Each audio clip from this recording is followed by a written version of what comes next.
Staff સારામાં સારો staff છે, મજબૂત, અને ગ્રાઉન્ડ બી બહુ મસ્ત છે એકદમ. અમે ઘરે 25 મિનિટમાં પહોંચ્યા તો અહીં 23 મિનિટમાં થયું. બાકી મથાર જશો તો નહીં દોડાય. અનુભવમાં તો એવું છે કે પ્રેક્ટિસ કરેલી હશે તો પાસ થાશો, બાકી તો બહુ કાઠું છે. ગ્રાઉન્ડ બી મસ્ત છે. તો મિત્રો પાસ થઈ જાય. દોડવામાં બહુ ટફ લાગતું હતું. ગ્રાઉન્ડ તો અનુકૂળ જ છે કમ્પ્લીટ. તમે ઘેર દોડતા હશો ને એનાથી ગ્રાઉન્ડ અહીં સારું રહેશે. ગ્રાઉન્ડ સારું એકદમ, અને રનિંગ.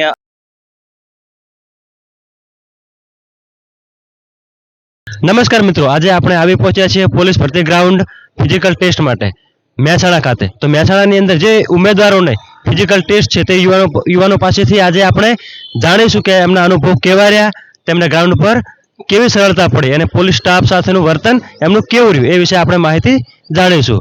હાલે આપણે જોઈએ ને કે વર્ષોની મહેનત આજે ગ્રાઉન્ડની અંદર પરસેવો બની ને વહી રહી છે. તો એવા ઉમેદવારો સાથે આપણે વાત કરી અને એમના અનુભવો જાણીશું અને તમારી સાથે શેર કરીશું.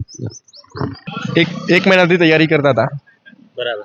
તો આપણે જે મહેસાણા ગ્રાઉન્ડ છે એ મહેસાણા ગ્રાઉન્ડની અંદર ગ્રાઉન્ડ કેવું છે, તમને કેવું દોડવામાં સરળતા રહે કે ના? સરળતા રહેશે મહેસાણા ગ્રાઉન્ડની અંદર. આમ જે નીચેની જે માટી છે કે કઈ રીતનું છે? આમ ના, નીચેની માટી ઓકે છે, ગ્રાઉન્ડ ઓકે છે એકદમ. હિંમત કરીને દોડો તો દોડાઈ જવાશે, બાકી મથાર જશો તો નહીં દોડાય. અને પોલીસ સ્ટાફ કેવો છે? અંદર સ્ટાફ કેવો? પોલીસ સ્ટાફ બહુ સપોર્ટિવ છે. તમારા કોઈ પર્સનલ અનુભવ તમે કોઈ કહેવા માંગો તો? ના, ગ્રાઉન્ડની અંદર વિશ્વાસથી દોડશો તો દોડાઈ જશે, બાકી દોડાય નહીં. કે જેમને 5-10 સેકન્ડ જો ઘરે ગ્રાઉન્ડ પર વધુ થાય તો એવા ઉમેદવારોને તમે શું કહેવા માંગશો કે કઈ રીતનું? કંઈ નહીં, રેગ્યુલર ટાઈમિંગમાં આપો અને ચાલુ રાખો, રનિંગ થઈ જશે. અને વિશ્વાસ રાખો પોતાના પર, બસ. ભાઈ તમે તૈયારી ક્યારથી કરતા હતા? તૈયારી તો મહિનાથી ચાલુ કરીએ. બરાબર. અને જે તમે ઘરે દોડતા હતા અને અહીં દોડ્યા તો એના અંદર સમયમાં શું ફેરફાર કે? સમય તો એ જ રહ્યો હતો. બરાબર. તો તમે આ રીતે આપણે ગ્રાઉન્ડની અંદર જે પોલીસ સ્ટાફ છે તો એમનો સપોર્ટ ને કેવું રહે? ના, સ્ટાફ તો સારો છે. અને ગ્રાઉન્ડ એકંદરે કેવું છે દોડવા માટે? ગ્રાઉન્ડ બી મસ્ત છે. કોઈ તમારા પર્સનલ અનુભવ તમે કહેવા માંગતા હોય તો? ના, બસ. દોડવામાં બહુ ટફ લાગતું હતું. ગ્રાઉન્ડ એકંદરે સારું છે, સ્ટાફનો સપોર્ટ બી સારો છે, અને મજા આવી ગઈ આમ દોડવાની. સપોર્ટ બહુ સારો કરે છે. હજી પહેલો દિવસ હતો એટલે થોડી પ્રોસેસ ને એવું બધું એમ કે થોડું ધીમે ચાલે છે, પણ દિવસ જતા જશે એમ થોડું કમ્પ્લીટ થઈ જશે એમ. તમને જે એપોઇન્ટમેન્ટની અંદર જે સમય આપ્યો તો એ સમય દોડાવે છે કે કોઈ આગા પાછું થાય? ના, એ જ સમયે દોડાવે છે.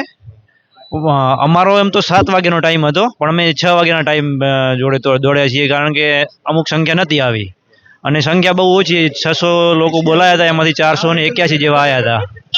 જે પાસિંગ થવાનો રેટ કેવો રહે? પાસિંગ રેટ 50% જેવો છે. અમને 200 જણને દોડાયા હતા, એમાંથી 112 જણ પાસ થયા છે, 88 જણ ફેલ થયા. તમારા પર્સનલ અનુભવ, કોઈ ટિપ્સ? તો શું આપે કે જે મહેનત કરે ને એના માટે બહુ સહેલું પડે છે, પણ જે વગર મહેનતે આવશે એના માટે પાસ થવું બહુ અઘરું છે. ચલો. Police Mehsana police parade ground છે, ગ્રાઉન્ડ આવ્યું 6 વાગ્યાનો ટાઈમ આપ્યો હતો, પણ 6:10 આજુબાજુનો ટાઈમ લીધો. અમુક ટેકનિકલ ભૂલો તો કઈ આવતી નથી, સ્ટાફ બધો સપોર્ટિવ સ્ટાફ હોય છે. બીજું તો તમે દોડશો તો આવી જશે. ગ્રાઉન્ડ આમ કેવું છે દોડવાની અંદર? કેવું અનુકૂળ છે કે કોઈ કઠણ થોડું રહે છે? કેવું? ના, ગ્રાઉન્ડ તો અનુકૂળ જ છે કમ્પ્લીટ. તમે ઘેર દોડતા હશો ને એનાથી ગ્રાઉન્ડ અહીં સારું રહેશે. અને જે દોડવાની અંદર કેવી તકલીફો, જે કોઈ સ્ટાફથી કોઈ એવી કોઈ થાય ખરી? ના, સ્ટાફ રિલેટેડ તો કોઈ તકલીફ ના થાય, પણ દોડવાથી તમે જે અંદરના પટ્ટે દોડતા હોય ને અંદરની બાજુ, એ થોડું સંભાળીને દોડવું પડે. જે તમારી પછી હવે જે એમને ઉમેદવારોને દોડવાનું એમના માટે કોઈ ટિપ્સ તો રેગ્યુલર પ્રેક્ટિસ ચાલુ રાખવી પડે ને અમુક ડાયટ ફોલો કરવાનું, એટલે વાંધો નહીં આવે. શું કહો મિત્રો, પાસ થઈ ગયા? તો તમારા કોઈ પર્સનલ અનુભવ, કેવું ગ્રાઉન્ડ છે? સારું. દોડવાની અંદર કેવું રહ્યું તમારે? સારું. ચલો. કોઈ મિત્રો પાસ થઈ ગયા? હા, પાસ થઈ ગયા. કેવું રહ્યું આમ દોડવામાં? બસ સારું રહ્યો. મિત્રો પાસ થઈ ગયા ગ્રાઉન્ડમાં? કોઈ તમારા અનુભવ શેર કરવા માંગો છો? અનુભવ શેર કરવા માટે એટલે ગ્રાઉન્ડ સારું એકદમ, અને રનિંગ આરામથી કરવાની, ઉતાવળ કરવાની જરૂર નહીં, પાસ થઈ જવાય આરામથી. તો અંદર સ્ટાફ ને કેવું છે? સ્ટાફને એમ ગઈ વખતે મારા અમદાવાદ હતું એટલે ત્યાંના કરતાં થોડું એમ મને ઓછો લાગ્યો એમ સપોર્ટ ને બીજો, બાકી બધું રેડી. ગ્રાઉન્ડ બીજું સારું હોય. ગ્રાઉન્ડ સારું? ગ્રાઉન્ડ સારું. તમારા કોઈ પર્સનલ અનુભવ કે જે હવે પછી તમારા પછી જે વિદ્યાર્થીઓ કે ઉમેદવારોને અહીંયા દોડ હશે એમના માટે કોઈ ટિપ્સ ગ્રાઉન્ડ વિશે કોઈ કહેવા માંગતા હોય, કોઈ ધ્યાન રાખવા જેવી કોઈ બાબત લાગતી હોય તો તમને? ધ્યાન રાખવા જેવી એટલે અમુક ને શું પહેલી વાર ભરતી હોય એટલે અમુક ગ્રાઉન્ડમાં જઈને પેલા થોડા એમ ડરી જાય. ડરવાને આરામથી સ્ટેપ પકડવાના અને ઘડિયાળ બીજી મૂકેલી છે એટલે ત્યાં સમય જોતો રહેવાનો, રાઉન્ડ ગણતરી કરતા રાખવાનું. તે રાઉન્ડ મારવાનું થાય છે એટલે આરામથી થઈ જાય એવું છે. એટલે અમને એક બાર જે ફેલ થઈને વિદ્યાર્થી હતા એ કહેતા કે એક બાજુ થોડીક રેતી છે, એક બાજુ થોડોક ચણાણ જેવું છે, એવું કઈ છે કે? ના, એટલે એવું કેવું કે અમુક જગ્યાએ એકદમ સપાટ મતલબ કે એમ આકરી વસ્તુ ગ્રાઉન્ડ આકરું છે અને અમુક જગ્યા રહી ગઈ પલાળી નહીં મતલબ કે પલળી નહીં હોય તે જગ્યાએ થોડી રેતી જેવું હોય, બાકી ગ્રાઉન્ડ સારું હોય. અને દોડતી વખત જે વળાંક લેવાની કે અંદર કે એવું કોઈ તકલીફ પડે? વળાંક નહીં, એકદમ ગ્રાઉન્ડ મસ્ત છે, ગોળ રાઉન્ડ છે, વળાંક જેવું કશું નથી. ઓકે. તમારું? નવીન કુમાર શિવાભાઈ પારેગી. તમે કેટલા સમયથી તૈયારી કરતા હતા દોડની? બસ ખાસી નહીં, મહિનાથી.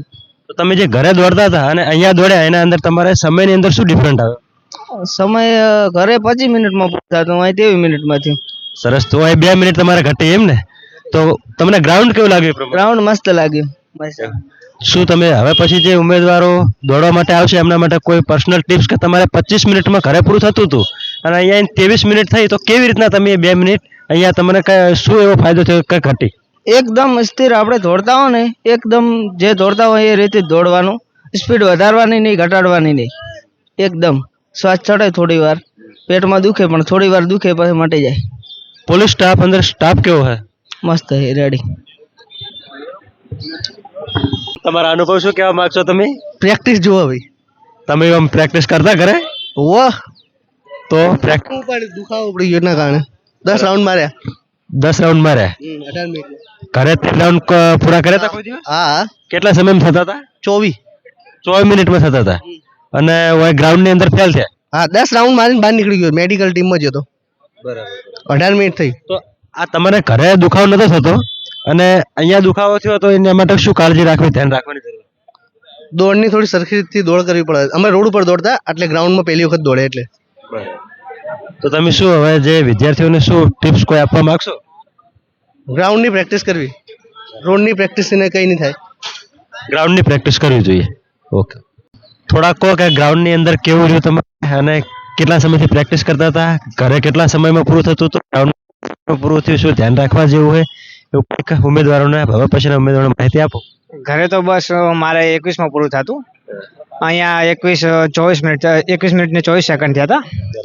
અને શાંતિથી દોડવાનું ને શરૂઆતમાં સ્પીડ બીડ કંઈ રાખવાની નહીં, એક જ સ્પીડમાં દોડવાનું અને મોટિવ રાખવાનું, બસ બીજું કંઈ.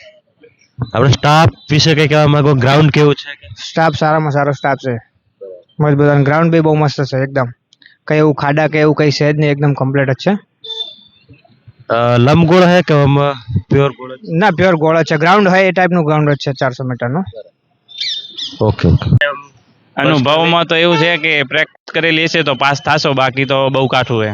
ઘણા બધા યુવાનો એવું વિચારતા હોય કે ભાઈ મારું તો એકદમ ફિટનેસ બોડી છે, મારે કોઈ દોડવાની જરૂર નહીં, ગ્રાઉન્ડ પર જઈને સીધો દોડી જઈશ, પાસ થઈ જઈશ, તો શું એ લોકો પાસ થઈ શકશે? તો એ બહુ કોન્ફિડન્સ હોય તો થાય, બાકી તો શક્ય નથી પ્રેક્ટિસ વગર તો. આ દોડવાની અંદર ઘણાને હોય પેટમાં કદાચ તમે જો પ્રેક્ટિસ કરતા હોય કોઈ કહેવા માંગો તો એ દુખતું હોય, કોઈને છાતીમાં કે પગની અંદર, તો એના અંદર આવું કદાચ દોડતા દોડતા થાય તો શું કરે એમ કોઈ? તો એનો તો કોઈ ઈલાજ નથી, બાકી હાથ છે તમે આ રીતના કરી શકો તો તમારું ધ્યાન ભટકી જાય, બીજું તો કંઈ ના થાય. ઓકે. ગ્રાઉન્ડ છે એ ઘણા બધા વિદ્યાર્થીઓ, અમારા જેવા બધા વિદ્યાર્થીઓ ફેલ થઈ રહ્યા છે, કારણ કે ગ્રાઉન્ડની અંદર થોડીક ગ્રાઉન્ડ મજબૂત ગ્રાઉન્ડ છે એવી પણ છોકરાઓ બધા વિદ્યાર્થીઓ કહી રહ્યા છે અને લગભગ 50% રેશિયો ફેલનો બધા વાત કરી રહ્યા છે. ટફ પડવાનું કારણ કે આ લેટ દોડાયા હતા કે એવું કંઈ નહીં, કે ગ્રાઉન્ડ એવું હોય કે કઈ રીતનું? મેઇન તો ટફ પડવાનું કારણ એ જ કે વિદ્યાર્થીઓ પ્રેક્ટિસ કરી નથી શક્યા અને જલ્દી દોડ આવી ગઈ તો એના લીધે વિદ્યાર્થીઓ પૂરી પ્રેક્ટિસ ન કરી શક્યા, એના લીધે જ બહુ ટફ પડે છે ગ્રાઉન્ડ. બાકી જો પ્રેક્ટિસ કરેલી હોય અને જેને ટાઈમ મળેલો છે તો એ 100% પાસ કરે છે. મતલબ કે તમારે પ્રેક્ટિસ થઈ હતી ખરી ઘરે? અમારે પ્રેક્ટિસનો ટાઈમ અમને ઓછો મળ્યો, 15 દિવસનો પ્રેક્ટિસ ટાઈમ મળ્યો, કારણ કે તરત કોલ લેટર જાહેર થઈ ગયા એટલે પ્રેક્ટિસનો ટાઈમ ન મળવાથી વિદ્યાર્થીઓ વધારે ફેલ થયા. તમે જે ઘરે પ્રેક્ટિસ કરતા એના અંદર કેટલા સમયમાં પૂરું થતું? ઘરે અમારે 24-30 થતું તો અહીં 26 જેવું થઈ ગયું છે અંદાજિત, એટલે વધારે 1.5 મિનિટ જેવો ડિફરન્ટ પડી ગયો છે. 1.5 મિનિટનો ડિફરન્ટ પડી ગયો. એ તો 1.5 મિનિટ જે તમારે વધી એ વધવાનું કારણ તમને શું લાગ્યું તમારા? 1.5 મિનિટ વધવાનું કારણ એક જ કે અમે જે ટાઈમિંગ છે એ પૂર્ણ ના કરી શક્યા, અને બીજું કે અમારે જે દોડવાની જે અમારી સ્પીડ છે એ અમે પૂરતી ના કરી શક્યા, એટલે સ્પીડ ના લઈ શક્યા. તો હવે તમારા પછી જે વિદ્યાર્થીઓ એ દોડવા માટે આવશે એમને શું ધ્યાન રાખવાનું, કોઈ ટિપ્સ તમે કહેવા માંગો? વિદ્યાર્થીઓને એક જ વસ્તુ કહેવા માંગુ કે હમણાં વાંચવાનું છોડીને ખાલી જે કોઈ પણ વિદ્યાર્થી 10-15 દિવસ જેમને બાકી હોય એ મેઇન એક જ વસ્તુ ઉપર ફોકસ કરે કે જે દોડ ઉપર જ ફોકસ કરે, તો એ 100% પાસ થશે. જેને 23 થતું હતું એ પણ એને પણ બહુ હાર્ડ પડ્યું છે. તો વિદ્યાર્થીઓને એક જ મારી સલાહ છે કે આપ બીજું કરો કે ના કરો પણ પહેલી દોડ માટે ખૂબ પ્રેક્ટિસ કરો. ઓકે, આભાર. તો મિત્રો આ હતા આજના ગ્રાઉન્ડ રિપોર્ટ્સ.